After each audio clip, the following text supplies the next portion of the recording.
Well, hello and welcome to the next Daily Dominion. I am excited to look at this kingdom with you, although I've also been pretty busy those days. I'm currently in the process of organizing like a big sports event for my institutes, and for that I'm in charge of scheduling the matches, and there's 75 ping pong matches to be scheduled, which are a nightmare to look over with all of these constraints. I've just written the algorithm to do that for me. It's pretty cool actually.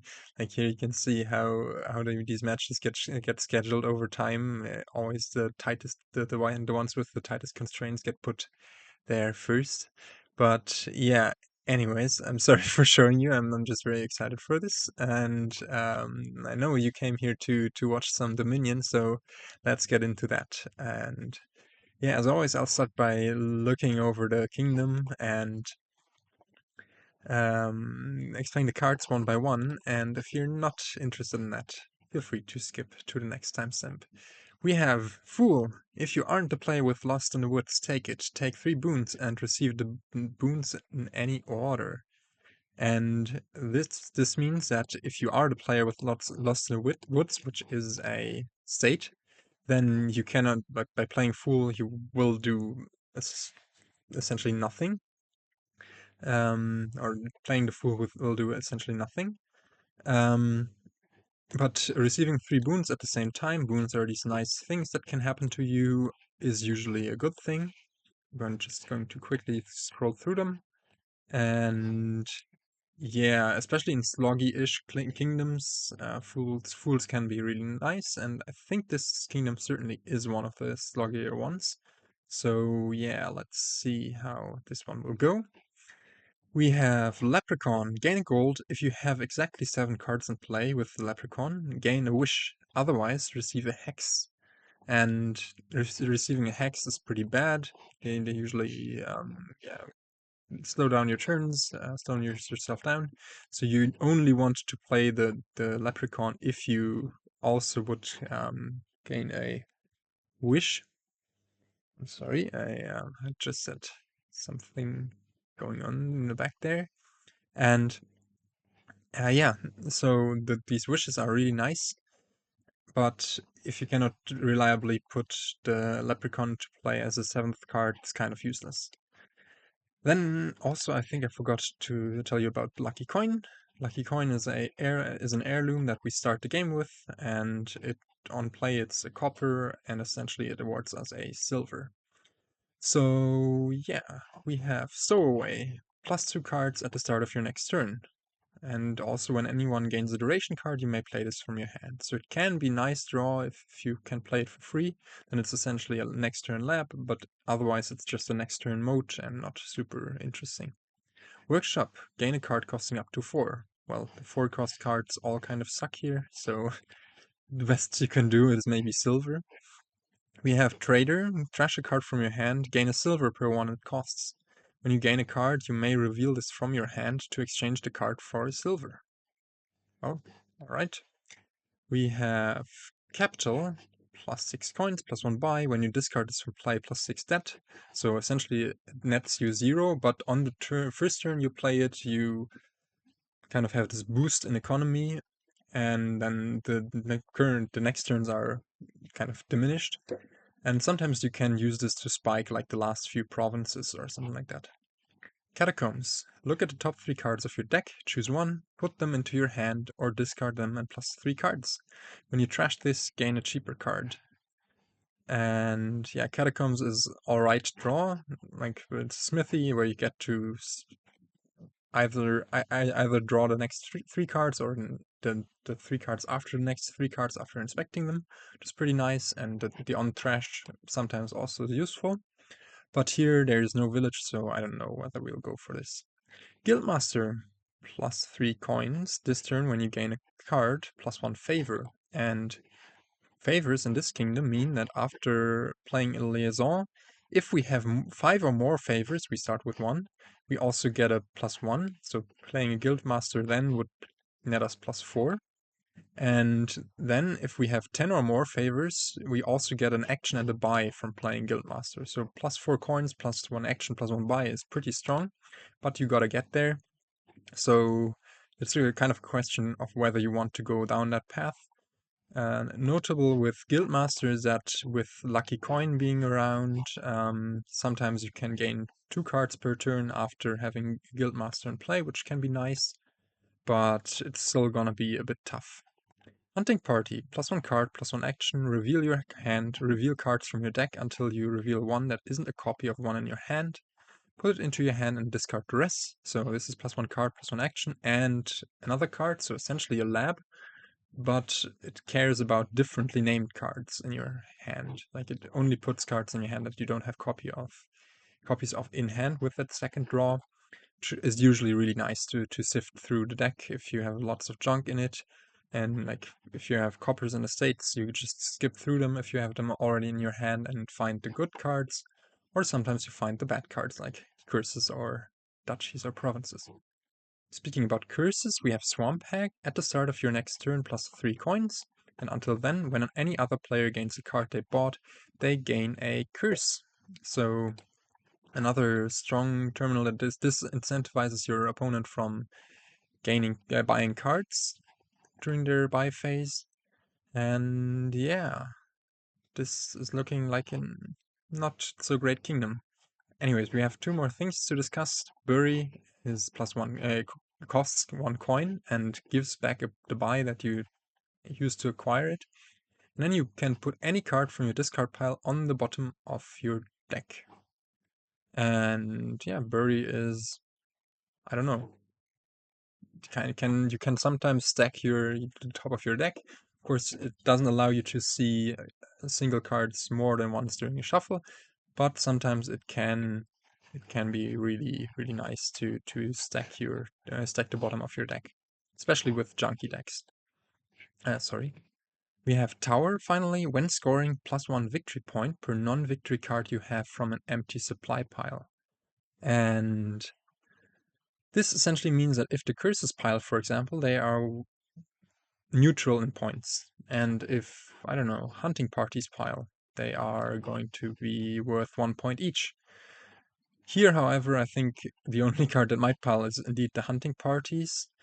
I've seen someone on the Discord go for a trader silver strategy, piling the silvers, and then each silver would be worth 1 point, which is, I think it's a fun strategy, but I'm not sure how reliably you're going to get to trash stuff, so I think we're not angling for that today, and with that already we're entering the age of discussion, the kingdom analysis part. So yeah, let's look at the kingdom plot, which looks really weird. You might wonder, why is there this village thing? I think that village thing comes from League of Shopkeepers, because the League of Shopkeepers doesn't know which liaison it's paired with. I mean, I could go to the code and pay a bit more attention to those details, but I really haven't had the time. But yeah, Guildmaster and League of Shopkeepers is of course not a village, and thus there is no village at all in this kingdom. There is, however, some draw in Hunting Party. There is some stuff to gain using Guildmasters plus buys later through League of Shopkeepers with workshops, Leprechaun, and Capital. There's stuff to gain. Even Trader, I guess. There's a bit of alt VP in Tower, and there's a somewhat strong attack in Swamp Hack, so all of the things are there. Thinning is no, not all of the things are there. I'm talking weird stuff. Uh, Thinning and Village are the things that are horribly absent from this kingdom. I mean, thinning, you can do some thinning through Trader, like really light thinning, and also really light thinning through Fool and the Flames Gift, the boon that lets you trash a card. But really, yeah, it's just going to be a sluggy kingdom. And so I think what we're angling for is maybe a Guildmaster to start out and then try to get that League of Shopkeepers going, and I think it might be good.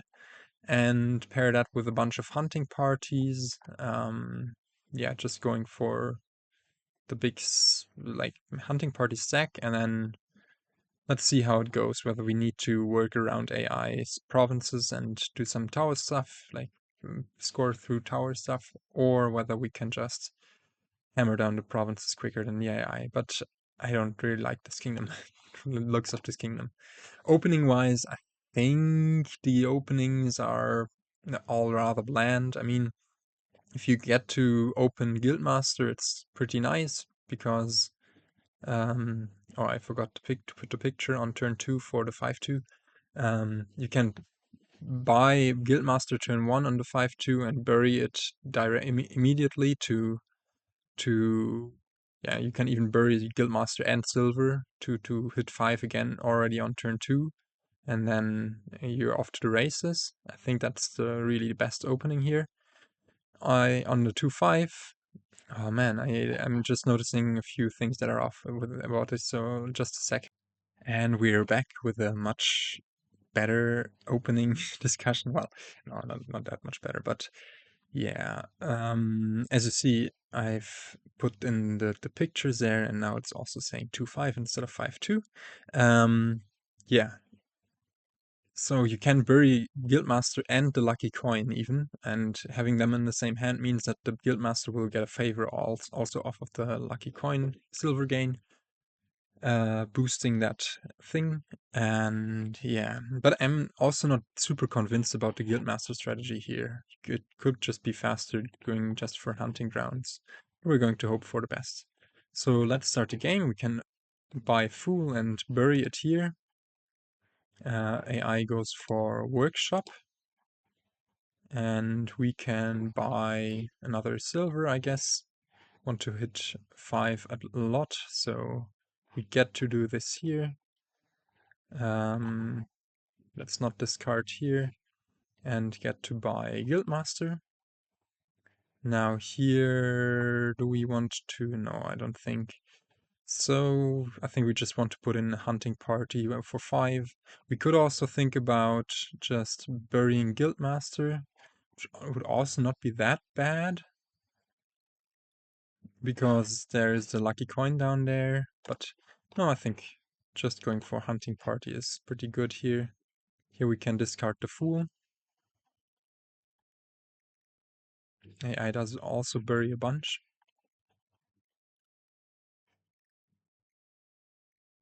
It did buy and gain and bury a Fool, so it will have the Fool next turn, but nothing we can do about that. We at least snatched a nice Swamp's Gift. And do we even want to gain a silver at this point?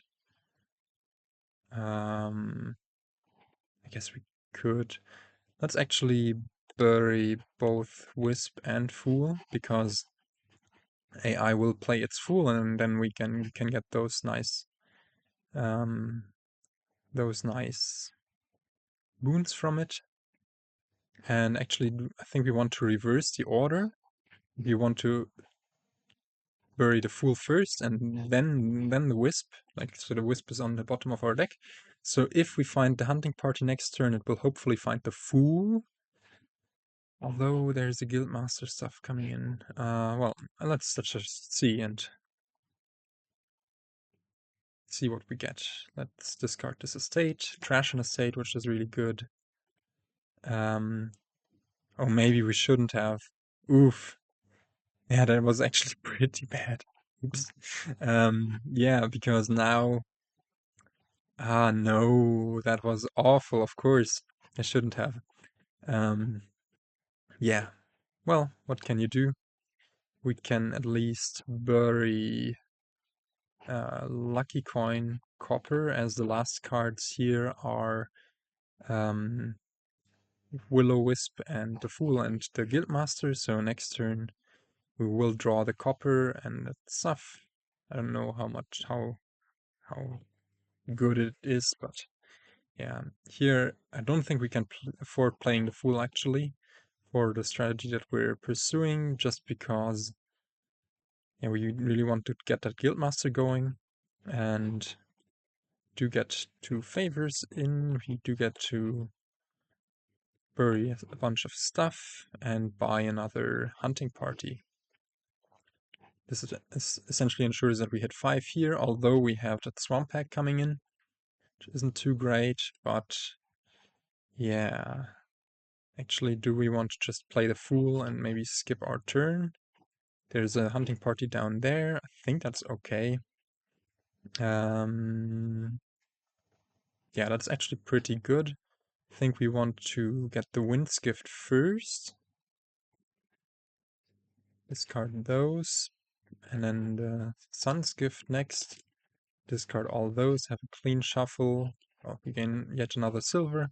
We can just bury the Guildmaster and Lucky Coin again. And then next turn, yeah, draw through this shuffle a bit. Can actually bury the silvers as well. Now that means that next turn, and let's just keep it that way, and maybe not even play the hunting party, right? Yeah, I think that's all right. We will trigger the Guildmaster stuff, and we will be able to buy another hunting party. Yeah, that's good. You can even bottom deck this hunting party using bury. And AI also does a bunch of burying. I'm not sure. It is such a weird board with all of this burying going on.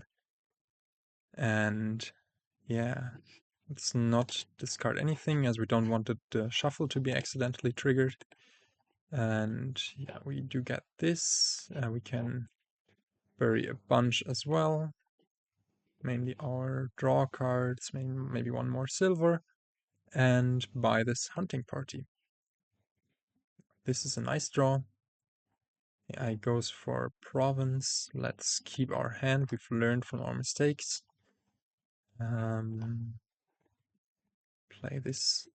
And again, just do we have nice stuff there? No, not really. We just have silvers. So let's buy this hunting party, and soon our guildmasters will be able to do some stuff. Yes, let's discard the Fool. Not sure. No, it's going to be in the next shuffle, right? Are those cards, do they contain silver and our hunting party is not going to draw through? That's the question. Well, I'm going to say let's discard. Might have been the wrong choice, but actually it seems quite nice as we do find the Guildmaster even, and we find it with 2 buys. So we can buy hunting party, bury hunting party, and maybe buy a stowaway. I think stowaway might be fine. We for sure want to buy either silver or stowaway, but stowaway might be fine as the guildmasters are soon going to be action free. So now, yes, we have this stuff. So let's stop playing the lucky coin actually, and just go for another guildmaster, another hunting party. Maybe just another guildmaster for some more payload. And we get to... Nah, we don't get to play the Fool. We maybe get to play the Fool later. But yeah, AI is having 3 provinces, but also a bunch of debt at this point. We do get to do some setup stuff, and fortunately gain silver as well. But yeah, let's do all of this. Do we want to get the Will-O-Wisp or the Guildmaster down there? I think that's good. And buy another hunting party. Goal is to really empty those hunting parties. Decline that. Yeah, that's what a nice-ish deck looks like. And now here, do we want to get those curses in, is the question. Do we have any nice things there? Yeah, I think we want to bottom deck at least one hunting party. Mm, and skip the turn now. Not super sure about this, but let's not eat too many curses. AI has to pay off all of that debt. We do get to. I should have played the Guildmaster first, of course, to pick up the other one. But now our deck is starting to come together quite nicely. We get to buy Hunting Party, bottom deck Hunting Party, and yeah, just go for more Hunting Party. Like the key thing about our deck is really that we get through it and find those Guildmasters.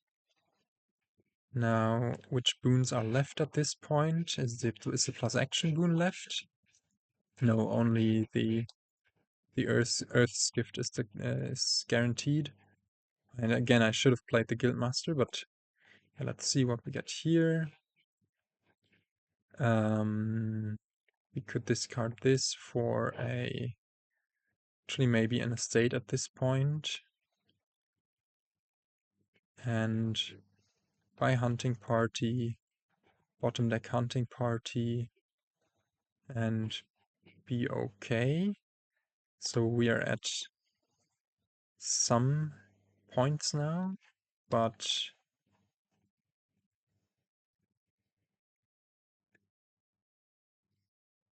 that's bad. We just skipped 3 Hunting Parties because we drew the one. So yeah, let's do all of this and just pick up more Guildmasters and maybe also Swamp Hag. No, not another terminal. We do have the Stowaway coming in, which is nice, and we shouldn't forget to bury our good stuff. Although it might also just be skipped by others. And yeah, we need to catch up in provinces, unfortunately. Let's do this. Discard which boons are left. Might be the Flame's Gift, in which case we want to trash the Fool. So let's discard this. Perfect. Now this is actually pretty nice, I think, even though AI might get the Lost in the Woods once again. We find this curse that is biting us now, and yeah, do we want to go into the trader silver business? What is the silver situation? I think the AI currently has more. But maybe it might be nice to have a trader in hand if we so have AI Swamp Pack in play. I'm a bit scared of AI's 2 capitals. Decline this. Play this Guildmaster. Play that. Get rid of this curse and bury this stuff and no, actually, actually buy another Guildmaster and are the silvers going to pile? I don't think so, actually.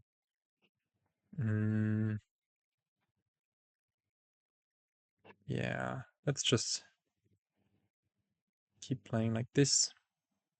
AI does have the Swamp Pack. Does bottom deck gold, capital, oof. Like that, I mean, it does go into debt. Actually, I don't want to find other Guildmasters at this point. Ah, man. Yeah, AI does have the curses out. I think we're going to lose this, actually. This is not going as nicely as I pictured it might go. The problem is that those hunting parties can't draw each other. So, yeah.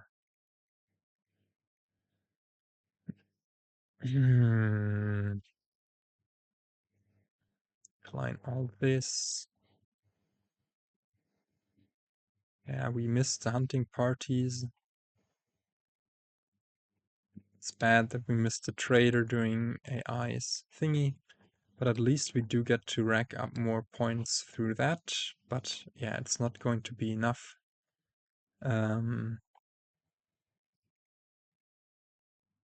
Our deck just isn't built to do that much nice stuff. Let's see, let's not discard this. And yeah, we need to not buy this duchy because then AI can just win the game. But I don't really see any way out for us. Yeah, there's the score. And this went horribly. I pictured this to go much nicer with the stuff that we set up, but there goes our streak. Let's play this in a different way. Let's look at this trader strategy actually. With a few hunting parties put in, we take Lost in the Woods for this super nice stuff, and let's pick up trader. And let's discard to Lost in the Woods again. Actually, not that one. That was a great discard thingy. We get to bury the trader, get to pair it with a... actually, let's just buy a hunting party to start oiling our deck.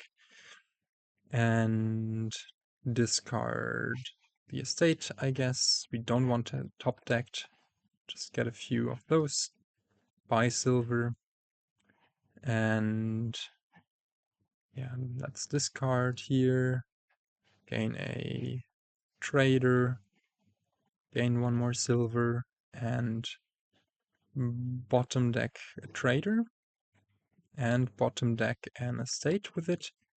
And then we can draw those with it this hunting party. And yeah, it's weird, but actually this feels pretty nice so far. Like, we are going to pile the silvers. It's pretty likely that we're going to do that. And then we might be up in points by a bunch.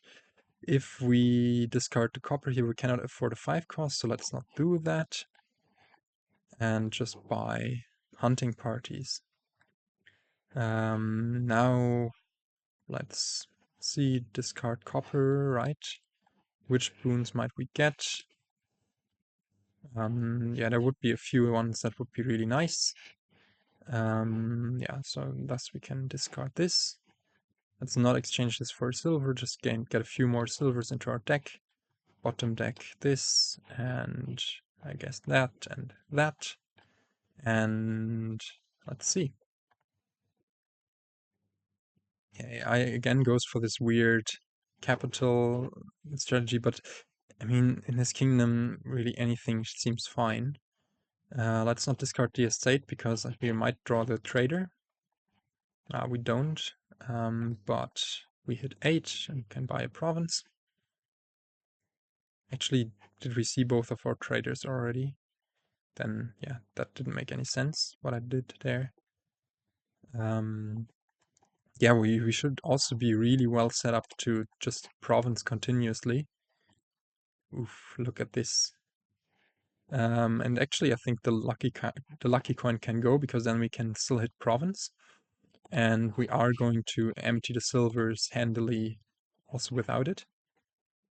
Decline that. Let's trade this estate for 2 silvers and buy a duchy. Let's trade silvers for silvers again, right? Or do we want to buy province? Decline, yeah. Just ensure that we empty the silver pile, because otherwise we're going to be too far behind in points. Now let's see what the AI does. Okay, swamp hag stuff. Can not discard this province. But we could buy a province here. I'm a bit scared of the AI's incoming swamp hag. It is at the top of its shuffle though, right? Yeah. so it couldn't have buried any good stuff. So double province seems unlikely, unless it has like capital stuff. Yeah, no, it does have the workshop there, probably a state, yes. And here it will be key that we find the trader, which doesn't seem to be the case. Okay, scary. And we only find, well, we do need to certainly trade here and buy this last silver. But still AI might just win now. Let's discard this duchy and buy a duchy and be up by enough points that I just cannot just win via buying the province. And we have the province here, so on the second attempt we do get to win this. But yeah, we lost the first one with this silly strategy trying to power up those guildmasters. Things didn't work out nicely with the hunting party draw. Like just the fact that they cannot draw each other if you have many of them in hand already is pretty bad. And thus, yeah, we lost this and we won this with this very silly silver strategy in the second attempt. But I don't know, even this silver strategy was quite close. Maybe it was because we didn't get enough traders, and maybe it was because we also weren't aggressive enough. Like maybe we should have tried to trade a province and try to set up stuff better at the bottom of our shuffles. But bury also really is dependent on how your shuffles go in general. So yeah, I hope you enjoyed this one. I hope you enjoyed seeing me vanish from leaderboards. I hope you enjoyed seeing me be excited about the ping pong stuff in the beginning. And I will try to catch you in the next one. And with that, I'll say goodbye.